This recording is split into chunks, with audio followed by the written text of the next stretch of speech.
The following episode contains details of an attempted suicide. If you or someone you know has had thoughts of suicide or expressed thoughts of suicide, please do not hesitate to call the Suicide Prevention Hotline by dialing 988, or you can text TX to 741-741.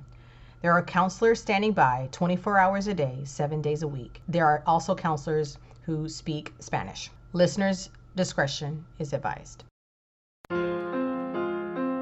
Sometimes life gives us lemons.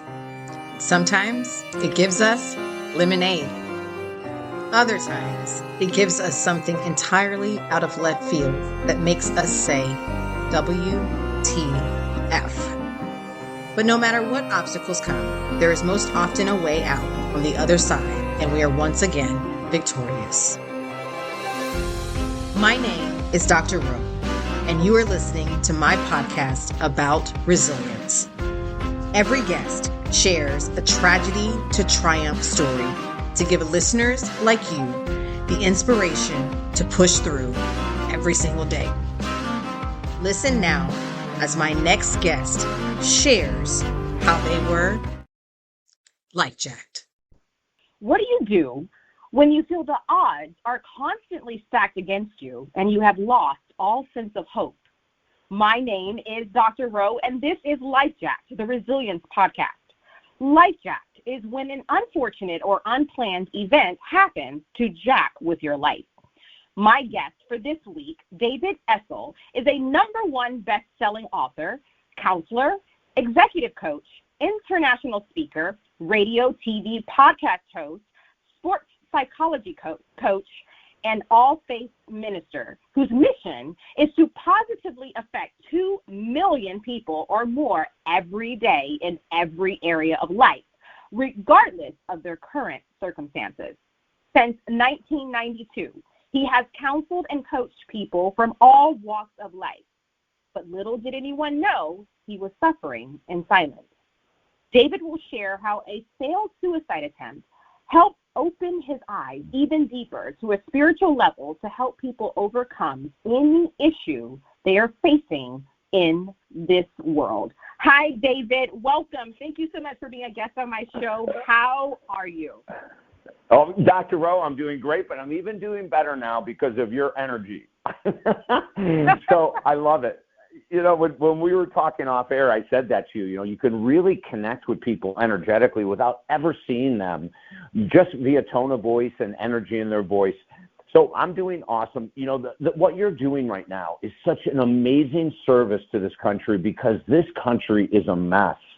You know, we're filled with anxiety, we're filled with addiction, we're filled with arguments, we're filled with righteousness, we're filled with everything that we have never seen. Now, you know, I've been in the world of counseling for 44 years. I've been doing all of this work for a very long time, and I have never seen the amount of people hurting in our country as I've seen right now. So, you know, your show, I love the title of it. You know, there are so many people that feel hopeless. There are so many people that don't think there's a way out. And to have a show like this with different guests sharing their experiences will give every listener of your program hope. It's an amazing thing you're doing, and I love it. Well, thank you so much, David. That is exactly what I hope to do. I want everyone to know that, you know, I know that everyone knows that people go through ups and downs. Life has ebbs and flows. However, sometimes even minor things can do this term I've coined, life jacks, right? So it can just throw for a loop. It life jacks us. It's like, what in the world is this? Like, I didn't plan for this. And right. The premise of this show is, you know, for people to listen to people's stories, that they have overcome something. Some of the stories are minor things and they're just, you know, little inconveniences. And some events are major life events, life-altering events for themselves or for other people. But I want everyone that listens to this show every single week to understand that no matter what life throws at you, there is a way over the obstacle. There is a way around it. There is a way under it. You can make it to the other side. Absolutely. You know, I never would have imagined in a million years what you mentioned earlier about my bio. I never would have imagined in a million years I would be someone who was a survivor of a suicide attempt. I never imagined in a million years that I would even attempt to take my life. But, there's certain things that goes on in our lives. And, people that looked at me the day before I tried never in a million years would have known I was suffering. That is the power of projecting bullshit to the world. That is the power of me projecting happiness, projecting positivity, projecting all of this stuff that was only partially true, Dr. Rowe. We can use the positive thinking aspect to cover up all kinds of mental health issues, addictions, relationship issues, money issues. All you have to do is have a smile on your face and people think everything is great. And, when we look at what's the cause of a suicide attempt, well, there's a million different reasons. But I'll tell you what I found within myself. I had been an alcoholic starting at the age of 12. It was 30 years long.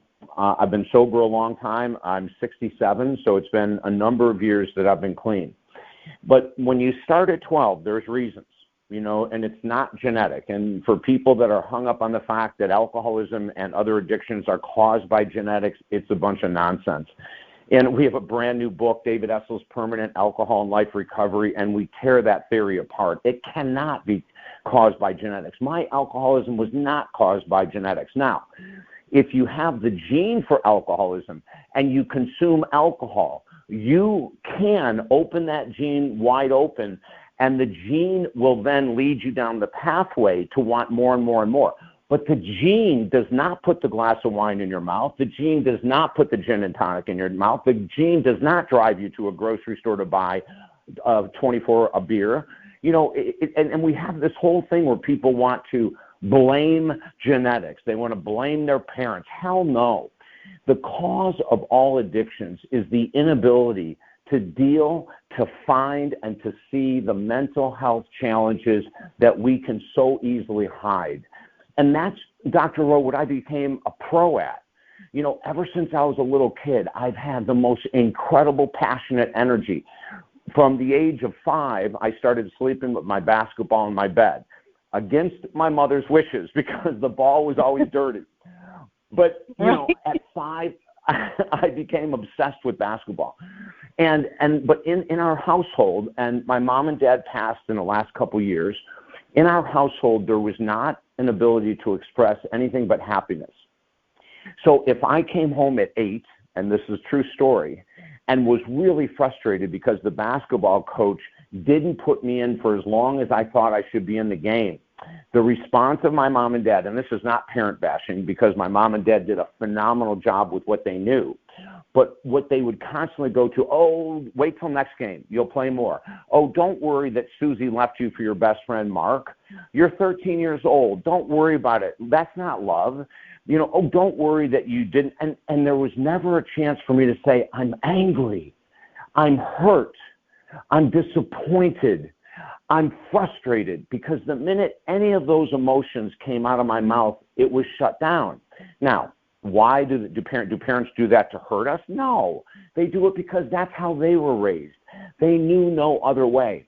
The other thing is, and many of your listeners will probably relate to this, I'm an incredibly sensitive human being. I mean, outrageously sensitive. And it's taken years for me to learn how to manage my own sensitivity. It's called emotional regulation. A deep, sensitive person has a yin and a yang. The yin is we can feel. We see a sunset, and it's an explosion, and to someone else sitting next to us, it's a nice sunset. To the super sensitive person, the homeless man on the street, we feel for them. To other people, it's like, what a lazy, dirty slob. There's a huge difference in the world of sensitivity. And the beauty is that we can love that homeless person. We can love the disenfranchised. We can love those individuals of a different nationality, color, and religion without judgment. Our sensitivity is so beautiful. But then the downside of it is what got me. When I didn't know how to verbalize my sensitivity that was hurt, when I didn't have anyone to go to be able to vent it, eventually I found that alcohol will numb pain. And so at 12, to be accepted in peer pressure, and I wanted to hang out with these 16-year-old kids, I had to prove I had a drink. And if I could drink this 16-ounce warm Budweiser, I still remember it to this day, then I could be part of the group. Well, not only did it allow me, Dr. Rowe, to become part of the group, but it allowed me to escape my pain momentarily. And from 12 to 14, it was alcohol. At 14, pot came in. At 15, cocaine. At 16, acid. At 17, speed. Yeah, there isn't a drug I wouldn't try to escape my own pain. I wanted to bring up, previously you said that you never would have thought that you would be a result of a failed suicide attempt. And of course, suicide attempts, once we all hear about them, I mean, maybe a little over a year ago, there was the DJ and executive producer from the Ellen Show, I think Stephen Twitch Boss, right? And he was found right. Hotel not too far away from his house. And then Anthony Bourdain, and then Robert Williams, all of these people. And I think there's an actress, Regina King, her son, he also committed suicide. And you would think, but they have the money, they have the fame, they have these great lives. And then you too, you were also suffering in silence. And so the decision to decide to end your life, and if I may ask, was that just a split-second decision? Had you been ruminating over this? How did you come to feeling like ending your life was going to be the best solution? Yeah, and beautiful questions, Dr. Rowe. First, I think that there were so many issues. Back in the 50s and 60s, when I was struggling as a child, we didn't know about ADD, ADHD, generalized anxiety disorder, depression for kids. I mean, back then it was, your son has allergies. That's what's creating this erratic behavior. That's what's creating this, I was extremely depressed. And so by the time you add alcohol to all those years of mental health issues, and here I am, a freaking counselor, right? And I could not diagnose myself. I couldn't diagnose that I had all those conditions. And so what led up to it was a combination of undiagnosed mental challenges that were never addressed, combined with an overindulgence of alcohol. And eventually, even when alcohol is taken away, if the mental health issues aren't dealt with, we're going to look for an out. And here I am, traveling 40 weeks a year, all around the world as a speaker, living on the beach in Florida, blah, blah, blah, all these signs of success. And it was about 30 days of contemplation, to answer your question. I thought about it for 30 days, of would I do this? Could I do this? Is this possible? And back then there was no internet. So I had to go to a library and look for information that I could use as different options to take myself out. When it failed, and this is where it gets really incredibly interesting, I believe. When it failed, on the day it failed, I started calling every psychiatrist in the town I was living in, and I was screaming into the phone, I need to see him today. Every person who picked up the phone said, we're sorry, Dr. So-and-so, we can get you in 6 months. We can get you in 3 months. And I'm screaming, I need help right now. And they're saying, go to the hospital. I was not going to go to the hospital. And I finally chose one doctor. I don't know why I chose him. I drove to the office at 3 o'clock in the afternoon. I walked into the office, Dr. O. I looked at the secretary and I said, I'm not leaving until the doctor sees me. And I sat down. 3 hours later, he comes out of the office and he says, you're still here? My secretary said, you came in hours ago. I said, I'm not leaving until I see you. Let me ask you this. So you called all of these mental health professionals, these psychiatrists, that this is what they do. This is ethically, right? They're supposed to help people, and you have these physicians turning you down left and right, and you are really going through a crisis, and you are really needing help. But the very craft, as a healing arts professional, the very craft that they're in, there were some who were not interested in helping. That's just amazing. It's not just some, all of them. Now in the town I was in wasn't that big, but there were 5. And all 5 individuals that picked up the phone, they're receptionists or secretaries or whatever you'd like to say, were just saying, there's no way we can get you in. He's been booked for 3 months. We can't kick another client out for you. And I said, you don't understand what I just said. I don't want to put myself in a position, I may do this tomorrow. I don't know what I'm going to do. I need, and you're right, it's mind-blowing. Like when I'm a counselor, I'm not a psychiatrist. Big difference. When we get an email or a text of someone hurting, I will tell my assistant, I will stay up until 11 tonight if that's the only way that I can talk to them. If someone is really hurting, like I was really hurting, I learned so much. Dr. Rowe, and I will tell you that while it sounds horrendous, and it is horrendous for someone to go through this, what came out of it, which we'll talk about in a couple minutes, is absolutely God-sent. And, I remember when he brought me in the office and he sat down, he said, what happened today? And I told him, and I told my story, and I was crying so hard trying to get the words out. And when I got done, he looked at me and he said, you're in the right place. I can help you. Wow. I can get emotional right now. When you're in that state and you have someone that says, I can help you, it's like the greatest gift in the world. I can't even explain how amazing it felt in that amount of pain to have someone say, I will help you. I can feel that emotion that you just shared, that you felt in that moment. Because it's just, you're at a moment of desperation, right? And you were searching and searching and searching, trying to find almost like a glimmer of hope for someone to help you, for someone to reach down to you, right? To pull you out of the abyss, basically, that you felt like you were in. And I definitely want to find out, so as you were going through this process, did you have a support system? Did you have people around you? Because I know a lot of people are around people, right? And these things happen, still feel alone. So was that your same experience? I had such amazing support. I had the 2 most incredible parents that anyone could have, who would put up with their son and not kick him out of the house after all the crap I pulled as a teenager. I had the most incredible parents, but I couldn't talk to them about it. I have a brother and sister that love me to death. I could not share that with them. I had counselors that I would go to, but never share the depth of despair I was in. I had a support system. I was too embarrassed to share that, Dr. Rowe. I was too afraid someone might put me in the hospital. I was too afraid. I was so petrified that if someone said, David Essel, this author, this radio host, this TV host, this blah, blah, blah, is attempting suicide, he wants to kill himself, that's so stupid. He's got the world in the palm of his hand. All of those pressures. And, men, I don't care if I'm a counselor or not, men are trained to not ask for help. Thank God in 2024 it changed. It's changing. I mean, when I first started in 1979, Dr. Rowe, 90% of my counseling clients were patients. Today, it's 50-50.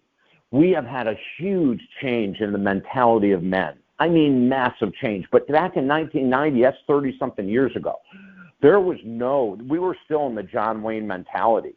And as a counselor, I would say to myself, I'm smart enough. I've helped other people in this situation. I can figure this out, which was absolute nonsense. So as that psychiatrist is sitting there talking to me and giving me hope, he says to me, I'd like to run some tests. I want to find out why. I want to know. I have to know why to help you. And so we went through all these tests for depression, ADD, ADHD, generalized anxiety disorder. And, in the term of a psychiatrist, I scored an A+ on all, which is not a good thing, right? It's like I came out of those tests and I looked at him and I said, I think they're wrong. He said, what do you mean? I said, I'm a motivational speaker. I travel 40 weeks a year. I can't be depressed. I'm always in a great mood. And that's when he looked at me and he said, you've used the tools of positive thinking to cover up the truth of your life. Think about that. Well, Think about that. You know, I am not a fan of the law of attraction at all. I am not a fan of The Secret at all. I think they're both a bunch of crap. And I've written about it in multiple books. As a matter of fact, our first #1 best-selling book, the title is Positive Thinking Will Never Change Your Life, but This Book Will. I used positive thinking to avoid life. I used affirmations every day, Dr. Rowe, to avoid life. And when I said to him, I'm not all those things, he said, Mr. Essel, you can go to another facility and be tested there. And I would advise you do that. And I did. I went to another facility, and sure enough, I scored A+ on everything. And I came back to him and I said, I am so sorry first. I have to get humble. I said, you're right. I had no idea that I had all of these conditions. He said, you've had them since birth. But he said, listen, being born in the 50s, no one's going to be testing a 3-year-old or a 5-year-old or a 6-year-old for depression, anxiety, ADD, and ADHD. They just didn't know back then. As a matter of fact, Dr. Rowan, I tell this story, I always say this part. When I would go into the doctor's office as a small kid, the doctor was smoking every day. I mean, that's how long ago, I was born, right? And right. Then we get to this thing, and by 1992, which you had mentioned, so the failed attempt was 1990. It took me a year to heal. They put me on all of these incredible psychotic medications that had some really terrible side effects, but they did completely take away my desire to end my life. But it took a year to get off of these medications because they were so tough. And then it was another year of working with therapists to get to the core, or now what we call it in my business is the origin of dysfunction. And we got to the origin. And in 1992, I changed and dedicated the rest of my existence to the world of mental health. Now, that also means to the world of addiction, to the world of entrepreneurship, which is basically a bunch of mental health stuff, to the world of relationships, to the world of spirituality. What I came to realize in 1992 is that almost all of our dysfunction, our uncontrollable anger, irritability, insecurity, addictions, all have a basic root in some mental health challenge. Yeah, so I just wanted to point out, because you mentioned positive thinking and that you were using positive thinking possibly to mask your depression and your pain. And I know as I was doing research for your episode, and actress Jenny McCarthy has said you are the leader in the positive thinking movement. Yeah. And so in hearing that and having someone say that, and from then to now, what thoughts come to your mind hearing that? Well, it's beautiful because I'll tell you what happened with Jenny, and it's a very cool story. Jenny McCarthy didn't want me on the show at first because she loved the Secret and the law of attraction. And so she would tell everyone every day on her show when she was a radio host with Sirius XM, if you just think positively, you can move mountains. If you just think good thoughts, you can do this and that. So when my publicist TJ reached out, and he knew Jenny, and he said, Jenny, you've got to get this guy on. He's a rock star. And she said, nah, I don't think so. So he kept pushing and pushing, and finally she said, TJ, I'll give him one shot. So I go to New York, go to her studios, and she is so unbelievably welcoming. She is humble. She is sweet. She is smarter than heck. She's an amazing host. She's funnier than hell. She's beautiful. I mean, everything you could imagine. And she looks at me from across the mic and she says, all right, my guest right now, he might be with us for the full hour or might not be because he has a topic and a book, and he believes that he can change my mind. He believes that with his new book, Positive Thinking Will Never Change Your Life, that I might just buy into his system and let go of the Secret and the law of attraction and everything else I love about positive thinking. David Essel, are you ready? And I'm sitting there laughing, Dr. Rowe. I said, hell yeah. She goes, you got 3 minutes, go. So I had 3 minutes. At the end of 3 minutes, she was shaking her head. And she leaned to the microphone and she said, oh, my Lord, I have been so wrong. I need to apologize to this audience. And I also need to say this. David Essel is the new leader of the positive thinking movement. And the reason she said that was because I explained in a lot of detail, just like I do in the book, Positive Thinking Will Never Change Your Life, that 20% of our success will come from the way that we think. So affirmations are great and all that kind of stuff is great. But if you sit on your butt and you have vision boards, and, the other day, Dr. Rowe, and it's just so crazy. I see this thing on Instagram where people are charging still to teach you how to build a vision board. A dream board. I'm like, what do you mean? It's 8 hours on a Saturday and 8 hours on a Sunday. And I'm going a 16-hour workshop on how to build a vision board. But, what had happened with The Secret was that they left out the work. There was not one story in that book. Like Dr. Joe Vitale, who's a friend of mine. I got him on my show. I had a show a number of years ago when The Secret came out on Sirius XM. And I said, Dr. Joe, I need you on the show because I need to find the truth. And he said, absolutely. I bring him on the show, and I said, in The Secret, it says that you were homeless and that you had positive thoughts that you would send out into the universe, and you became a millionaire. I want my audience to know every positive thought that you throw out there so we can all become millionaires without doing any work. And he started laughing. I said, Dr. Joe, that's what it says in the book. Oh my God, Dr. Rowe, he was laughing so hard. And he goes, okay, David, okay, let me tell you the truth. Was I a positive thinker? Yes. Was I homeless? Yes. Did I make $1 million when I said I was going to? He goes, I was pretty close, but let me tell you how I made that $1 million. I worked 7 days a week, 12 hours a day for a number of years to make that $1 million that they never put in the book or the movie. All they put was that I had positive thoughts. And he said that would have never got me out of homelessness. It would have never got me out of anything. If you want something big, you've got to work your butt off. And that's basically the premise of that book, and that's why Jenny loved it, because when Jenny and I started talking about it, I said, Jenny, tell me about how everything comes to you without you ever moving a finger. The Sirius XM show, I'm sure you were just sitting home, never thinking about being on Sirius XM, and they called you and said, we want to pay you $2 million a year. Here's a contract. And you never did anything, right? And she started laughing. And I said, and I'm sure you didn't audition for Playboy. They just called you and told you that you were the Playmate of the Year. And she's laughing again, right? And then we talked about her being a comedian, and I said, I know when you travel as a comedian, you don't ever have to rehearse. And so she got it.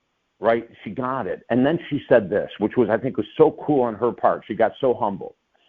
She said, David, as you're talking, you're really starting to make me think. After my huge display as a Playmate, traveling the world, making all this money, meeting all these people, I got a little cocky. And I decided to sit back. And so I would get a call, and I live in Chicago, and there's someone in LA that wants me to make this appearance, and I just don't feel like traveling this week. And then I got a call the next week. Someone in Texas wanted me to make an appearance and do a lecture or do this. I don't feel like traveling. And so she said, I started just saying no. And then all of a sudden, everything disappeared. I stopped getting requests to appear anywhere. And I realized that I need to work if I'm going to keep my success moving. And that's what got me off my butt. And that's why I'm calling you the new leader of the positive thinking movement, because thinking is not enough. We have to act. And Dr. Rowe, I wrote books for 20 years before I got a bestseller, before I even got any recognition. And if I would have just written a book and said, this is going to sell millions, and made a vision board and said the affirmations every day, well, that first book, which I did, everything I just said, I did affirmations every day. The book's name was Phoenix Soul, One Man's Search for Love and Inner Peace. It's my very first book. I had posters on the wall with, this book sells 1 million copies in this year. Oh, my God, it never did anything. The next book never did anything. Then we finally, after 20 years of writing, the book that people thought would take me down, where I'm challenging The Secret and the Law of Attraction, becomes the #1 bestseller. Wow. Now, so many people that we meet, they're totally fine in public. At least they seem like they are. And we don't know, or unbeknownst to us, they may be suffering on the inside. So when it comes to connecting with people, In your opinion, what do you think is the best way for us to connect with each other? I think it's asking questions. Too many times when we get with people, we like to talk about ourselves. And while I'm talking about myself a lot, this is because this is an interview. This is a different story. But the way to connect most, and we know this through psychological studies, is that most people, when asked appropriate questions, enjoy talking about themselves. So, connection should come first via questions, not like questions of, what's your favorite fruit? Although maybe if you're at a fruit convention, that would be an appropriate question. But, like how, what's the favorite part of your work, or what's the favorite hobby that you have, or getting into people's lives, I think is something that it's a lost art, Dr. Rowe. When I go to networking events, I get pretty bored pretty quickly. I don't want to talk about where I went to high school, where I went to college. Those kind of things are just topical. It's all surface. I want to go a little deeper, and if people want to talk to me and they want to talk surface, I'll stand there and talk surface for a little bit. But connection has to start much deeper. Dr. Wayne Dyer told me in 1990, the first time I interviewed him, he was amazing. And at the end of the interview, he blew my mind, and he looked at me and he said, "Hey, how can I help you the most in your career?"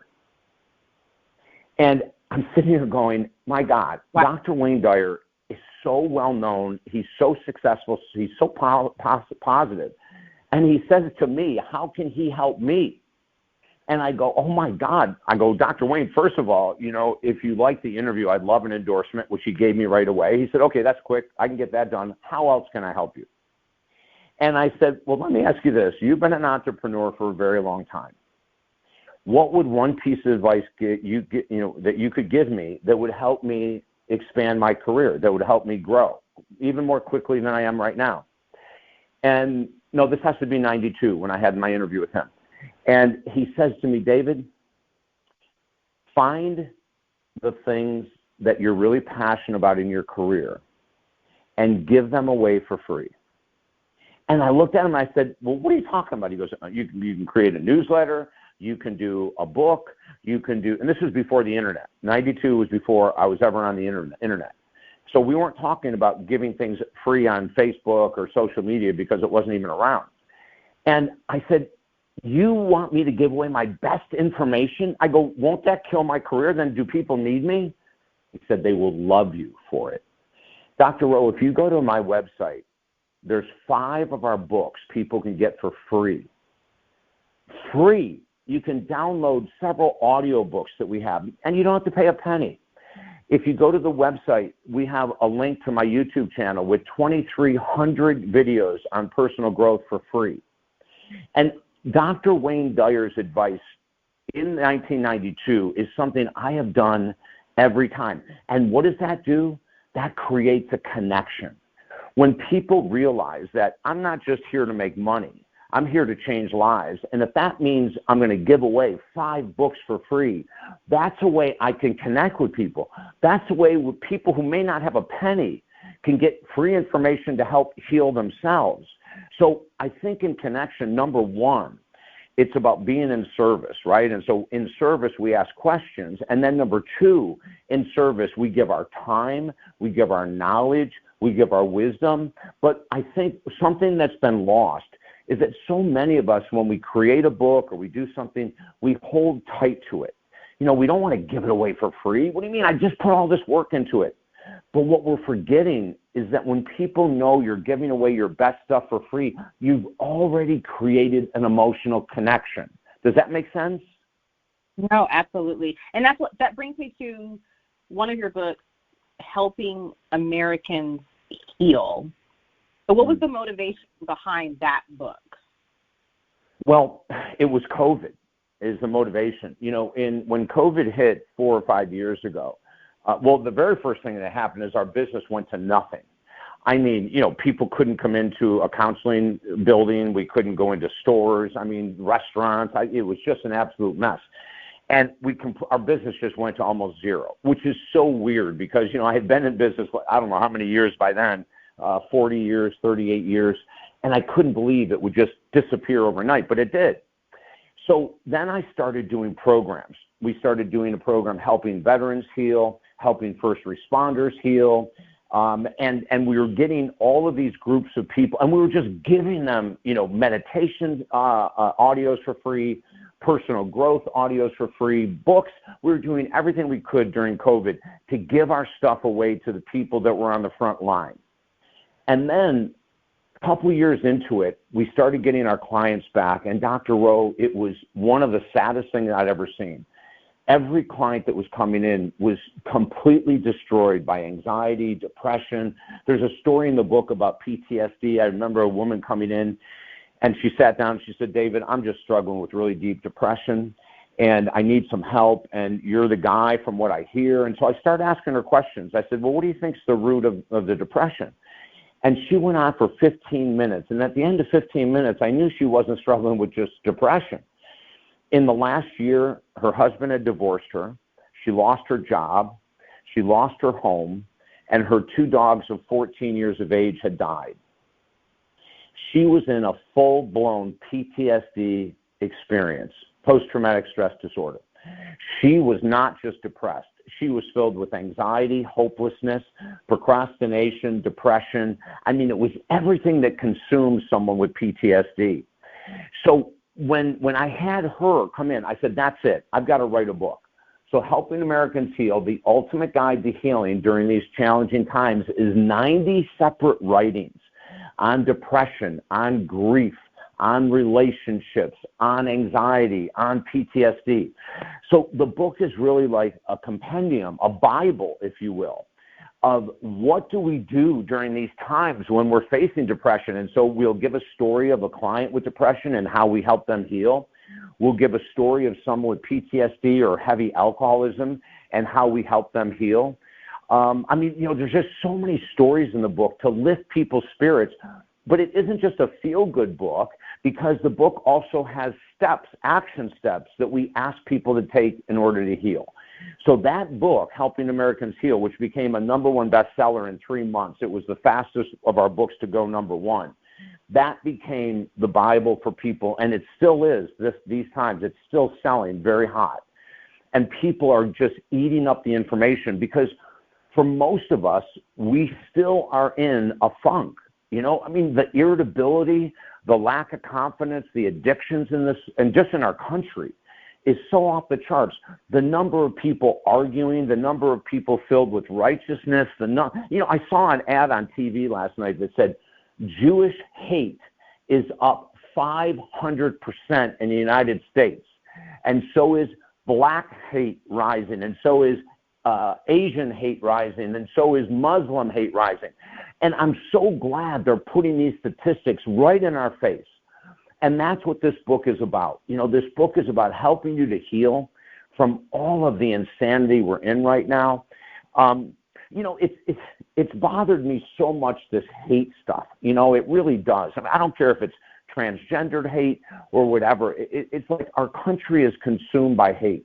So we keep putting out information to help people minimize that hate. I was on Bloomberg TV in New York about 3 or 4 months ago. And the name of the segment I was on with one other person was called How Do We Mediate the Hate? And I thought it was a great topic. It's a great title. And we really do have to look in the mirror, because a lot of times when we talk about hate, people think other people hate people, but I'm great. Well, the person who thinks they're great may be one of those haters. And we need to clear it up, and we need to look in the mirror and admit it. I've worked with people that are so prejudiced, and I'll never forget this guy that came in, and he said, my wife wants me to come in because I always have something negative to say about blacks or something negative to say about homeless or whatever, and she thinks I have some issues, and he did. He had huge issues. And when we went to find the origin of dysfunction, it was right in his household. He was raised by a grandfather that was so prejudiced. Now, this guy's in his 40s. From 0 to 18, he was raised by the most, and he admitted it during our sessions, the most prejudiced man he had ever met in his life. And he just took on his grandfather's beliefs. He never questioned them. He became a hater. And by the end of working together, he had completely changed. He was speaking to blacks. He was working with blacks. He was doing things he thought he would never do in his life. His marriage obviously improved dramatically, but most importantly was how humble he became doing this work. So when people come to work with you, who are the best people for your program? Oh, my God. You know, Dr. Rowe, the only topic we don't cover is politics. So the best people that come into the program is anyone that's hurting. And what I say to you, if you're hurting in relationships, addiction, finances, self-esteem, self-control, maybe you don't have self-control, a road rage, whatever it might be. And I'm going to give you a statistic that people are shocked by, but I've been doing this for 43 years, and it's been the truth since the beginning. In order to work with me, you need two things. You need at least a 10% desire to heal. No more than that's necessary. And then you need to follow my program and do exactly what I ask you to do. If you do those two things, if you have a 10% desire to save your marriage, to get sober, to make more money, to forgive someone, maybe you were molested as a child and you need to forgive people, all you need is two things: a 10% desire to heal and a willingness to surrender and to do what I ask you to do. That's the perfect client. Now, some clients will come in with a 90% desire to heal, but that's not even necessary. You know, so many times, Dr. Rowe, people say, well, I don't think I'm ready yet to get sober. And I'll say, I wasn't ready to get sober either. And by the way, I've never had someone come in my office or call me on the phone and say, I am so excited to get sober, David. I've never had that happen. So the person who's willing to do the work is the perfect person for me. And they don't even have to worry about what are they going to do, because I give them assignments every week. And we have people healing left and right, Dr. Rowe, because they do the work that they never thought they could heal. We have so many stories of people never thought they could heal who have healed. Well, that's such wonderful news to hear. And I really think the work that you are doing, you and your team, is just amazing. Because like we've been talking in this conversation, there's so many people who are suffering and they just don't know where to turn. And so I wanted to ask you, because of course this podcast is about resilience. In your opinion, what are the best ways to build resilience? Well, I think the very first thing that we need to do, and this may sound maybe a little self-serving in some way, but we need to get with a professional. If it's not me, somebody else. One of the greatest mistakes that I made that ended up leading to a failed suicide attempt was that I wasn't honest when I asked for help. I wasn't honest with how I was feeling. I wasn't honest. So the very first thing is we're not going to be healing ourselves. You know, you can buy all the books in the world, and the odds of you getting sober or the odds of you making the money you want to make or saving your marriage is pretty damn small. But when you're in front of someone on Zoom, on the phone, Skype, in person, a professional who can ask you the right questions and give you the right assignments, we can start to become more resilient in a very short period of time. But Dr. Rowe, one of the mistakes that I made and so many people make is we think we can do it on our own. You know, we think we can get sober. I thought I could get sober on my own. I couldn't get sober until I actually worked with addiction therapists. And what's crazy about this, Dr. Rowe, is I'm one of those people. I couldn't get myself sober, but I got so many people sober before I got sober.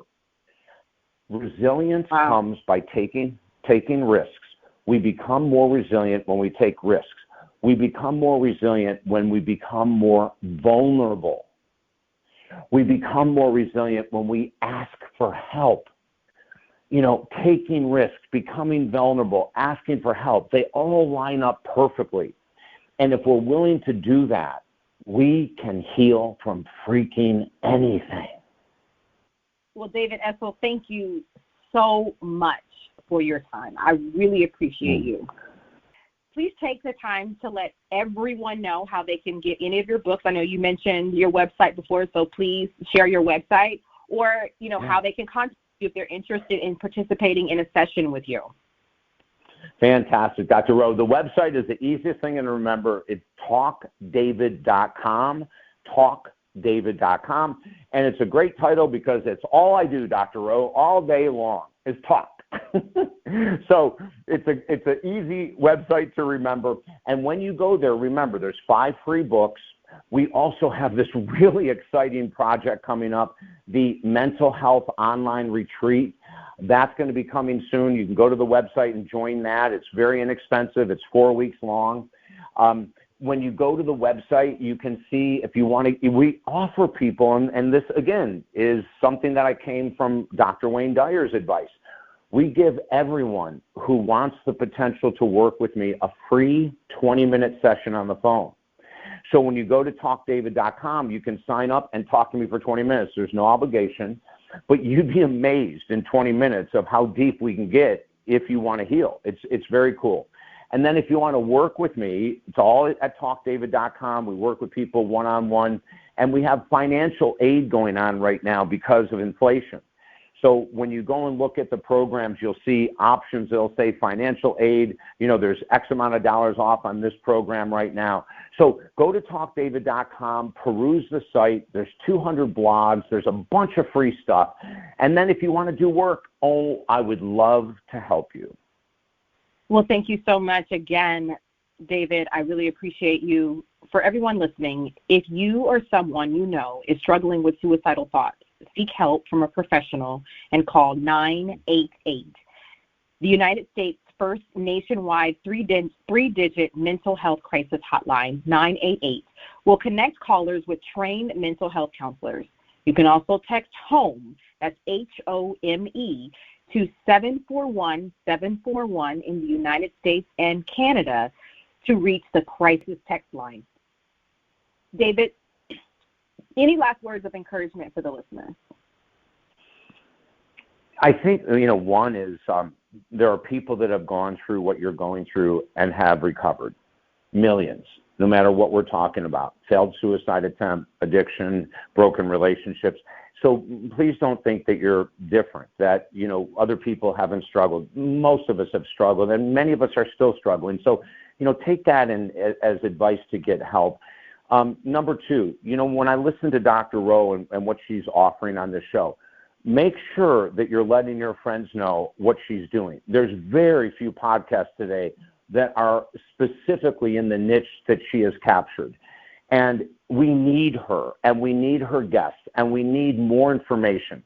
And it might be the 3rd guest from today that you hear, that you connect with and say, you know what, because of her show, I'm going to ask for help. Let's do that. Continue to promote people that are bringing peace, logic, and healing to this world. And the show you're listening to right now is doing a phenomenal job doing that. And Dr. Rowe, I appreciate you as well very much for allowing me to be a part of your program and sharing stories and thoughts that could help people heal. Mr. Essel, I wish you and your family nothing but blessings and abundance. Please take care. I will, and it was great to be with you. You've reached the end of another episode of Life Jacked, the Resilience Podcast. Connect with me at www.lifejackedpodcast.com. Don't forget to sign up to the blog so you won't miss any events or episodes. And every now and then, I'll give away free materials from my guests or from me. Remember to live, laugh, love, learn, and then repeat. See you in the next episode.